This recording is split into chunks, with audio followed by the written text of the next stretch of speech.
Another day and another loss. More sheep had been poached and Mayor Kendra was being pushed for a resolution. Weighing her options, she didn't want to distract the militia with livestock issues. The best option would be to put a few coins on a wanted poster with details on the evidence so far. Let some of the local chancers or wanderers do the work for her. Linus the barman nailed up the poster and announced the opportunity to the patrons inside. They all wandered over in ones and twos to have a look, but the majority quickly sat back down again. Except for 4. A few brief introductions between Stevrond, the half-elf ranger, Darvok, the dwarven cleric, Rudianos, the human fighter, and the remarkably tall Wizardo, the elf wizard. Introductions finished, the band set off towards the cave outlined on the wanted poster. While walking to the cave, Stevrond and Rudianos stayed mostly silent, eyes open to the dangers even this close to the town of Sandpoint. Darvok, however, took the opportunity to share his message of his god Desna with Wizardo, who pointedly tried not to listen. While Darvok explained the sanctity of Desna's weapon, the star knife, Rudianos interrupted and pointed out to the statue that was coming up ahead. The group walked towards the statue, with the cleric in front and Stevrond holding back. Darvok reached out to touch what seemed like acid damage to the statue when he heard a shriek to his right. 2 goblins, bursting forward from behind a wall of moss. Quickly surrounded, Darvok took a bevy of blows from his small, green, flanking opponents. The cleric lashed out with his star knife and did some damage before being knocked unconscious. Rudianos charged forward, and Stevrond let loose a pair of arrows, with the second catching a gobbo in the shoulder and taking him down. The remaining goblin, panicked, lashed at Rudianos, but failed to draw blood. Wizardo fired a magic missile at the creature, damaging it and placing it off balance. Rudianos took this opportunity to raise his axe in 2 hands and attack with all his power, striking not with the blade, but the flat of the axe. The last goblin looked up at the axe, which came down with such force that it crushed the greenskinn's skull, neck, spine, and hips into the ground. This cracking sound of the goblin's spine brought Darvok back to consciousness. He sat up to see Wizardo looting the first goblin of its meagre wealth, and Rudianos pushing his hands through the mush of the squashed goblin to find only broken and destroyed items. Stevrond came over, reviewing the acid damage to the statue and helping Darvok up. Rudianos and Stevrond suggested going back to town to rest and let Darvok recover, so as a group they headed back to Sandpoint.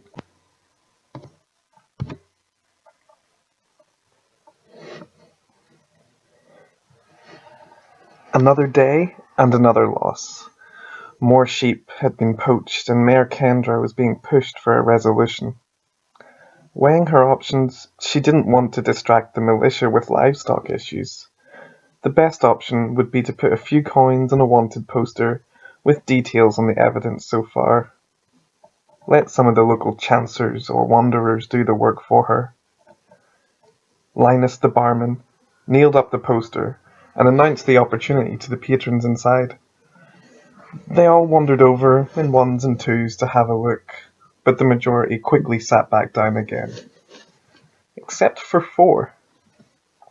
A few brief introductions between Stevrond, the half-elf ranger, Darvok, the dwarven cleric, Rudianos, the human fighter, and the remarkably tall Wizardo, the elf wizard. Introductions finished, the band set off towards the cave outlined on the wanted poster. While walking to the cave, Stevrond and Rudianos stayed mostly silent, eyes open to the dangers even this close to the town of Sandpoint. Darvok, however, took the opportunity to share his message of his god Desna with Wizardo, who pointedly tried not to listen. While Darvok explained the sanctity of Desna's weapon, the star knife, Rudianus interrupted and pointed out to the statue that was coming up ahead. The group walked towards the statue, with the cleric in front and Stevrond holding back. Darvok reached out to touch what seemed like acid damage to the statue when he heard a shriek to his right. Two goblins, bursting forward from behind a wall of moss. Quickly surrounded, Darvok took a bevy of blows from his small, green, flanking opponents. The cleric lashed out with his star knife and did some damage before being knocked unconscious. Rudianus charged forward, and Stevrond let loose a pair of arrows, with the second catching a gobbo in the shoulder and taking him down. The remaining goblin, panicked, lashed at Rudianus, but failed to draw blood. Wizardo fired a magic missile at the creature, damaging it and placing it off balance.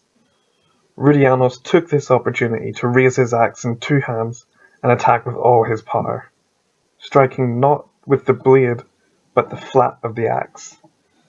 The last goblin looked up at the axe, which came down with such force that it crushed the greenskin's skull, neck, spine, and hips into the ground. This cracking sound of the goblin's spine brought Darvok back to consciousness.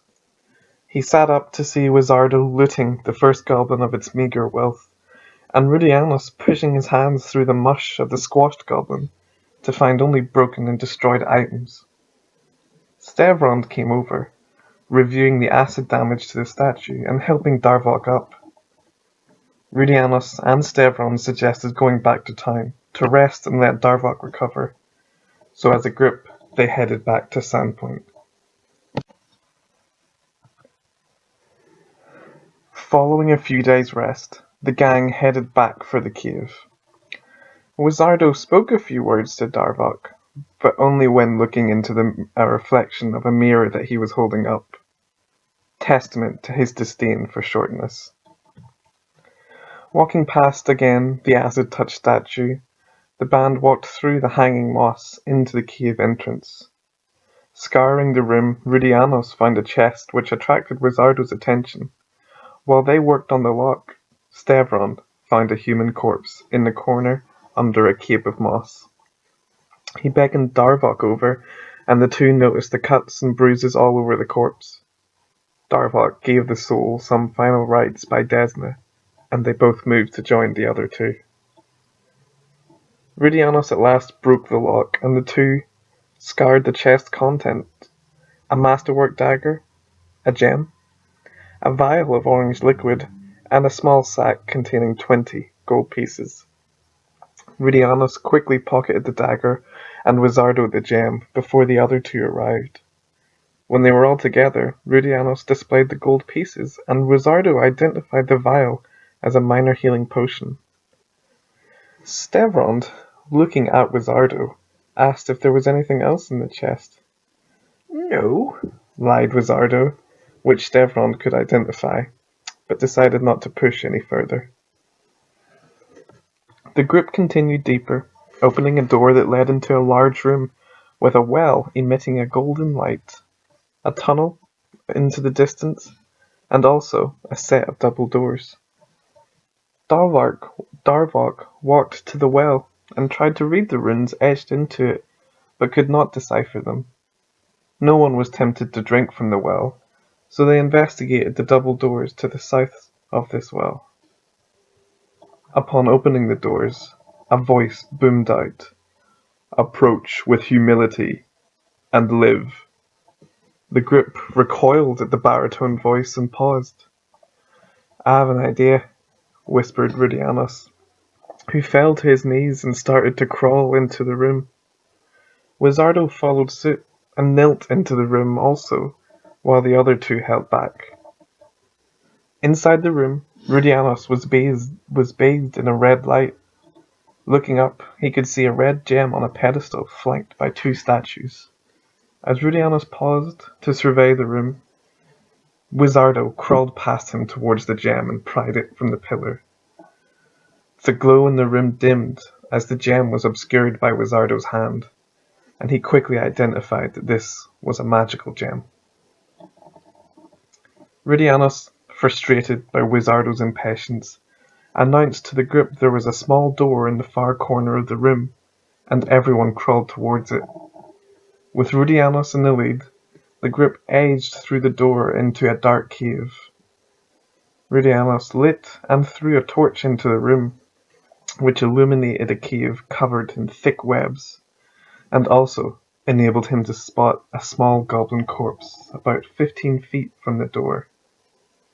Equipping their weapons, the group checked the room, and Rudianos edged towards the goblin corpse, when suddenly he was attacked by an 8-foot-long spider. The spider lunged quickly and bit into Rudianos, injecting toxin that was resisted by the fighter. Darvok reacted quickly and threw his star knife, which failed to damage the beast. Wizardo and Stavron then fired a ray of frost and an arrow respectively, and both struck the spider. It recoiled onto its rearmost legs. Rudianos took this opportunity to drive his axe into the underbelly of the opponent and drove the life from it. The spider shrieked, fell onto his back, and twisted its legs around its body. Dead. The group paused for a breather, and Darvok healed Rudianos while clutching his holy symbol of Desna. Wizardo went to the goblin corpse and was able to identify it as a girl and lifted up a toy dragon she had been holding. He also took a moment to further investigate the gem and identified it as a crystal that would lessen the impact of environmental attacks, such as fire or acid. He told this to the group, and they all agreed to hand the gem to their front line, to Rudianos. As they got ready to move deeper into the cave, Darvok noticed a bulge in the webbing, which, upon investigation, turned out to be another corpse. Darvok cut the body out and revealed a dwarf bearing combat scars. Wizardo, seeing the small size of the body, ignored it and carried on. Rudianos followed Wizardo, while Darvok muttered some prayers over the dwarf. After he finished, he too followed after Wizardo, accompanied by Stavron. Wizardo, with eyes sharp even in the dark, was the first to spot the obelisk ahead of them. Scanning the stone, most of the runes were faded or unrecognizable to him. But on each side of the pillar, Wizardo identified the rune water was repeated. Gathering the team, he had everyone touch the symbol simultaneously, leading to the rune lighting for a fraction of a second before fading to dark again. They tried this a few more times, with Wizardo getting increasingly frustrated at the failures of others. Not understanding the point of this obelisk poking, Stavron motioned to Darvok that they should continue on into the cave. Wizardo, however, convinced Rudianos to stay and solve the riddle. 20 feet on, Stavron and Darvok came into a wider part of the cavern with a stream flowing through it. Taking off their shoes and dipping feet in the water, Stavron asked the cleric about his training to become a follower of Desna. Unfortunately, this triggered a long, uninteresting account of days on sea in the Desna Navy, and increasingly cruel and unusual punishments dished out to rule breakers. Stavron stopped responding or reacting to the statements, but this did nothing to slow the flow of information. Back at the obelisk, Rudianos had had enough and took a step back from the stone. Wizardo, however, continued to touch the runes, noticing now that the two runes he touched stayed lit. He walked around the pillar, touching the remaining 2 runes, leading to a brilliant flash and an exhilarating, energizing feeling bursting through the wizard. Not quite sure what had happened to him, Wizardo could sense that his abilities within water would be boosted, if only temporarily. Walking on now, Rudianos and Wizardo joined Stavron and Darvok in the cavern with the stream. Noticing the human and elf approach, Stevrond lit a torch and placed it into the sand to enable Rudianos to see clearly. With that, Rudianos did in fact spot on the far side of the stream a small island with something shining in the corner. Letting everyone know what he saw, the party decided to explore this island. Stevrond and Darvok would hold back, whilst Wizardo and Rudianos could swim across. Stevrond began to tie a rope around Rudianos to extract him in case of any emergency, but an empowered Wizardo had no fear of water and jumped right in. Wizardo was halfway across when Rudianos jumped in to catch up. Within a few seconds, though, Wizardo was climbing up onto the island. He turned around to check Rudianos' progress, but instead was confronted by a huge crustacean that had crawled out of the water after him. Some sort of rock lobster. The creature lunged at Wizardo, who ducked back but still took some damage. Rudianos swam hard to get there as quick as possible, while Stevrond dropped the rope and took out his bow. Darvok was no range expert, so rather than risk losing Dezra's blessed star knife in the stream, he grasped his holy symbol and granted a bit of luck to Stevrond just as he unleashed his arrow at the creature. Flying true, the arrow zipped past Rudianos as he clambered onto the beach and struck the rock lobster, though the creature didn't seem to notice. Now on the island, Rudianos barely took a breath before swinging at the lobster and hitting it significantly. Getting fearful and angry, the lobster lashed at Wizardo with each claw. One raced over the elf's head, but the second struck him in the arm, winding him. Still, Wizardo maintained enough composure to attack back with a magic missile directly into the face of the creature, which shrieked, stumbled, and collapsed dead. Catching his breath, Wizardo began to swim back towards the dwarven cleric. Wizardo couldn't respect a creature of such diminutive stature, but at least could appreciate his healing powers after combat. However, the combat must have hurt more than he realized, as even with the power of the obelisk assisting him in water, the elf lost his sense of direction and sank deeper into the stream. After a few moments, though, he did scramble up onto the beach, sputtering for air. He pretended to ignore the dwarf who now tended his wounds and praised Desna.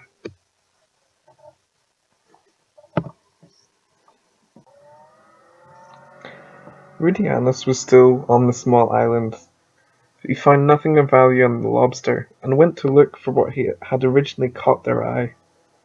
Surrounded by carapace and fish bones, the fighter spotted a hilt which, when pulled, revealed a golden-orange sword that seemed to pulse. Normally an axeman, Rudianos could easily appreciate the craftsmanship and power that he felt in this blade. On pulling out the sword, Rudy had also disturbed a pile of coins which clattered down to the ground. One escaped and rolled away into the stream, but Rudy was able to gather the rest, truthfully telling the rest of the team that he had found 600 gold pieces. Also, he found a small vial, which later, when given to Wizardo, the group found out was an invisibility potion.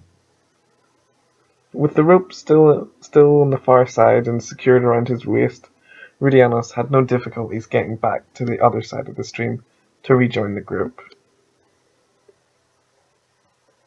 After getting back, Rudianos presented the sword to Wizardo, who confirmed that there were magical elements infused.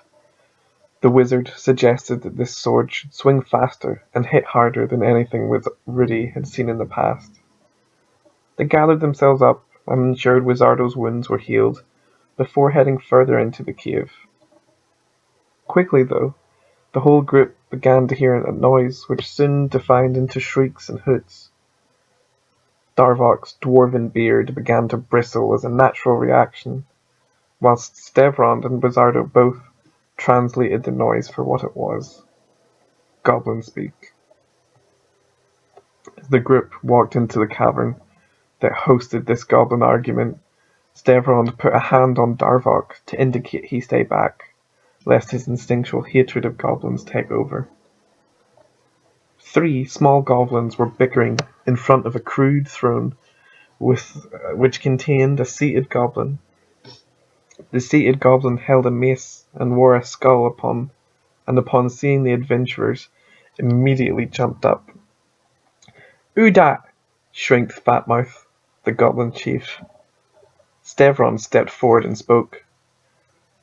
"We are a group here to investigate a creature called Blackfang that's been eating up the local farm animals. It's imperative we find it. It's imperative we destroy it." "Imperative what? I don't care what you think," replied Fatmouth. "I can't think with the racket in here since me boys lost their dragon toy." Upon hearing the word toy, the smaller goblin started shrieking, and going wild, but stopped after Fatmouth bonked one of them on the head. Fatmouth looked back at Stavron. "You won't go through me cave? You bring me dragon toy. Bring me toy."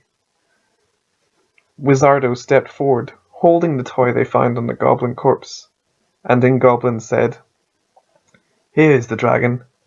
Take it, and let us pass."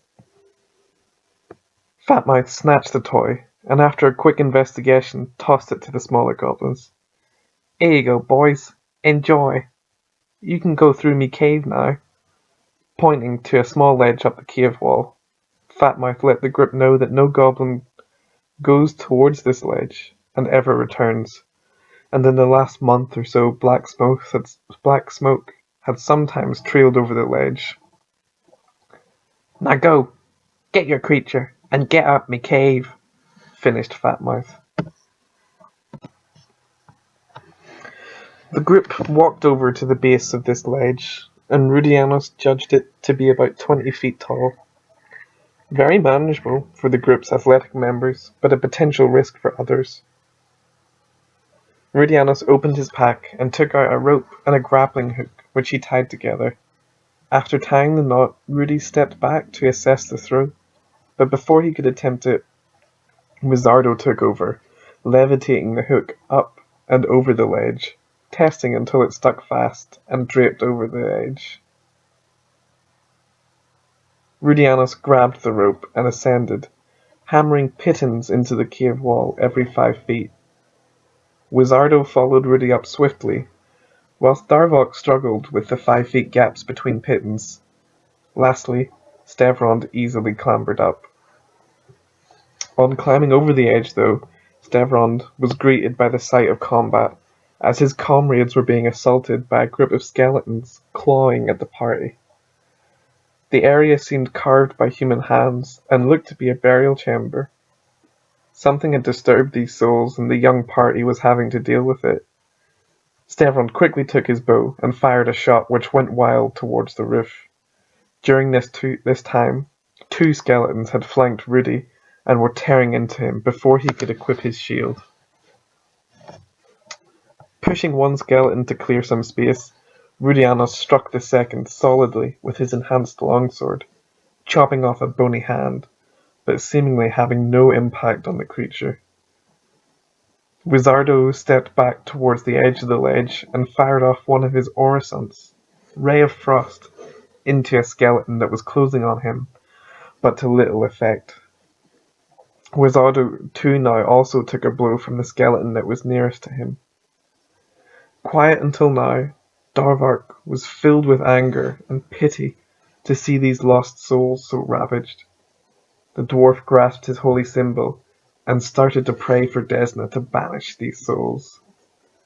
As he spoke, Stavron stood beside him and loosed an arrow at one of the skeletons surrounding Rudianos. This arrow did hit, and even knocked a rib loose, but the skeleton did not pause its assault. By now, Darvok had finished his prayer and unleashed a charge of energy across the ledge. His living friend's skin instantly goosebumped, but the effect was more dramatic on the unliving. With breathless screams, 3 of the 4 undead crumbled to dust and scattered. The last one recoiled, but gained composure once more and lunged for Wizardo. As it stepped forward, though, the skeleton was sandwiched between a sword blow and a ray of frost, such that its skull flew back through the air and the body collapsed forward, motionless. The group paused for a moment to compose, check for injuries. Wizardo held up his mirror and pointed it down towards Darvok, grudgingly thinking the little creature may in fact have some value. Darvok himself seemed a little weary, even more so after channeling Desna's energy yet again to heal Wizardo and Rudianus of the claw attacks from the skeletons. Stevrond and Rudianus took a moment to poke around the skeletal remains, but found nothing worth taking. The group discussed their options. Returning to town would let them rest and gather more supplies before adventuring on. They decided, however, to continue into the cave. It was hard to know how Chief Fatmouth would treat them in the future if they were to return, and they could also sense they were close to something. The air had become acrid and begun to sting their nostrils.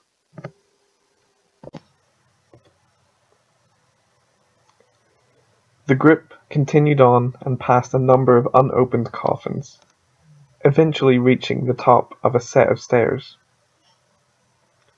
Looking over the edge, the band could identify daylight illuminating the cavern at the bottom of the staircase.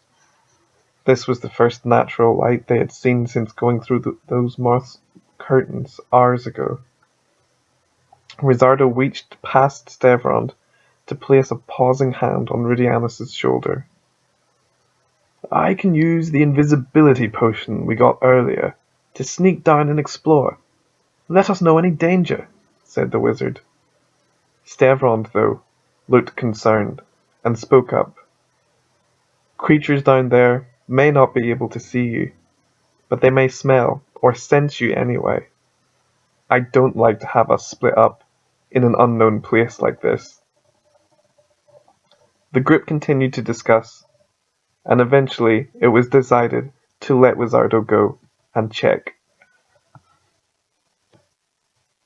They agreed that if no other signal came from Wizardo, Rudianus and Darvok would follow down the stairs after 45 seconds, whilst the ranger Stevrond held the rear. Wizardo drank the invisibility potion and faded from sight before silently creeping down the 2 flights of stairs. The elf stepped into the cavern and instantly spotted the black dragon resting in the center of the room on top of a pile of coins and metal. Wizardo's breath caught in his throat as the dragon began to stir. Quickly making a decision, Wizardo decided not to retreat back up the stairs. Instead, Wizardo crouched and attempted to move to the back of the cavern. Almost immediately, the dragon's gaze shifted to the bottom of the stairs, but did not track Wizardo as he moved. He hadn't been seen. At the top of the stairs, Rudianus unsheathed the sword from the island, and as he reached the count of 40 in his head, beckoned to Darvok and moved down the stairs, whilst Stevrond knocked an arrow. Rudianus moved quickly and kept his eyes on the stairs to make sure he didn't trip in his armor, trailed by his comrades.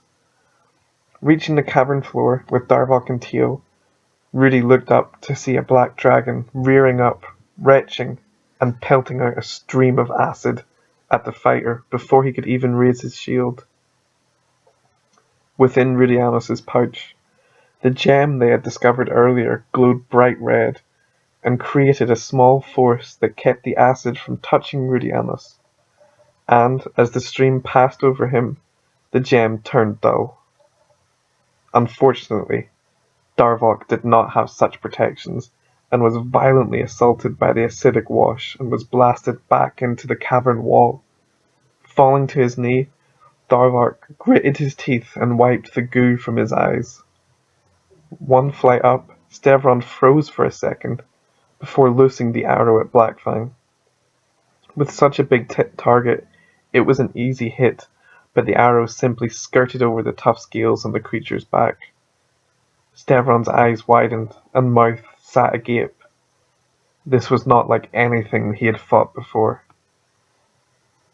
The dragon clambered off its pile and started to move towards Rudianus, swiping at the fighter, but just before making contact, The black dragon was struck by a bolt of arcane energy in the back by the swiftly reappearing Wizardo.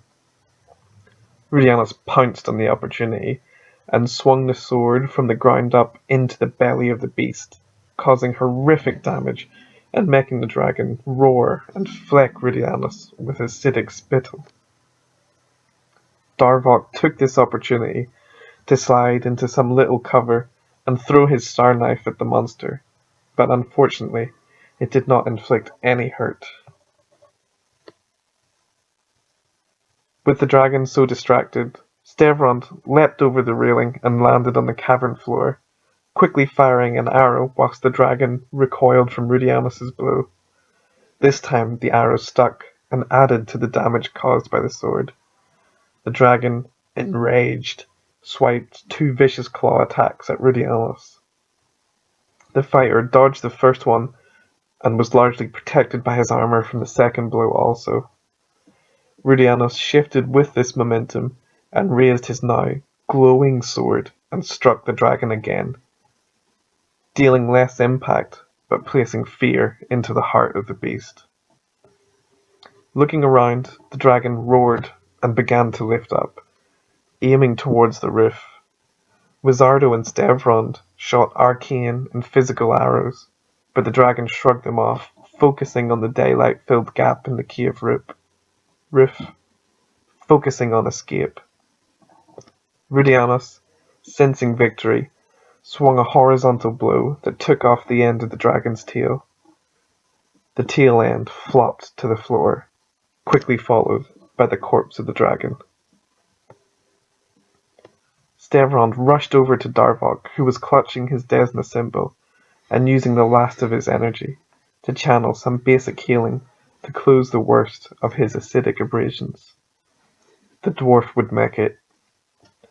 The party moved over to the corpse, though Wizardo chose to focus on the loot the creature had been resting on.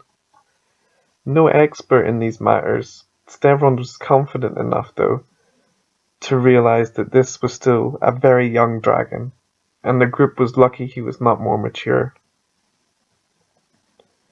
Rudianus, though, looking at the corpse, was racing through thoughts in his head about how the sword had seemed to add to his strength. From the pile, Wizardo hauled up a set of half-plate armor that would upgrade Rudianus's current equipment, and there was also a large haul of gold bullion and coins. Pulling out another matching Blackfang to bring back as evidence of an end to the problem for the livestock, the group headed back through the cave to the town of Sandpoint.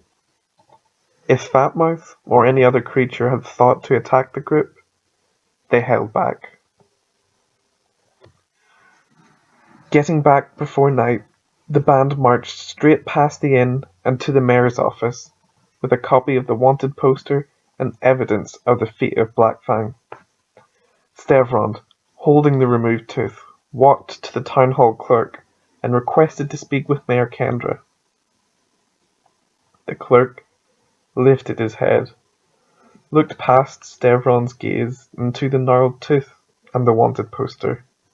Silently, the clerk stood up and carefully opened a safe in the wall. The door swung out, revealing 3 large sacks of gold and multiple stacked silver bars.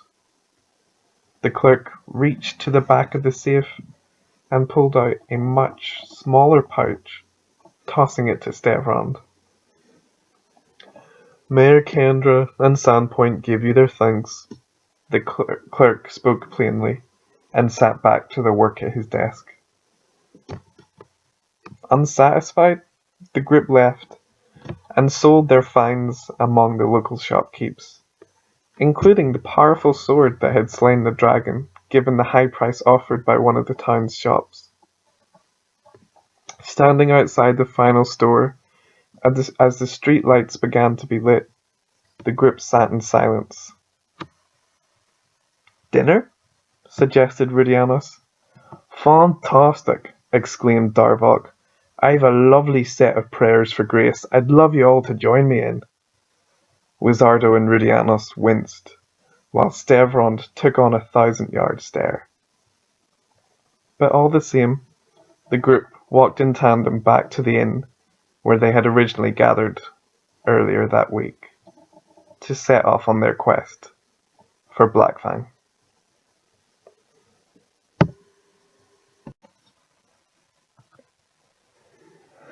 Following a few days' rest, the gang headed back for the cave.